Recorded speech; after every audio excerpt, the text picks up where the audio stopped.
Attention, si tu frappes comme ça, tu vas être 10 fois moins efficace. Je m'explique. Si jamais tu es en combat de rue, que tu essaies d'apaiser, mais que malheureusement tu dois frapper et que tu vas armer énormément ton poing pour mettre ce qu'on appelle une patate de forain, non seulement tu vas t'exposer, ça c'est sûr, tu vas t'exposer au contre, mais il y a aussi autre chose de très dangereux, c'est-à-dire que non seulement tu t'exposes, mais lui il va voir ton poing, il va voir la trajectoire. Ça sera assez facile pour lui de le bloquer, d'anticiper, de te contrer comme je disais, ou même s'il le prend, il va pouvoir serrer la mâchoire, monter l'épaule, ce qui va faire des obstacles à un véritable chaos dans un cadre d'ultime défense.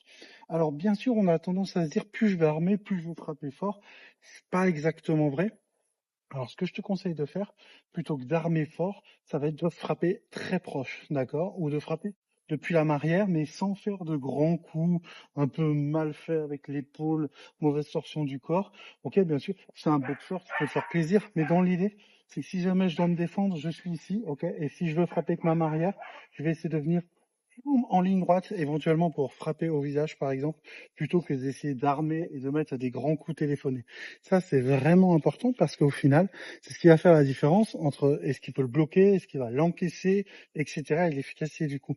Donc, privilégie plutôt des coups directs, des coups en ligne droite, plutôt que des grands coups circulaires, à moins que ça soit en deuxième intention.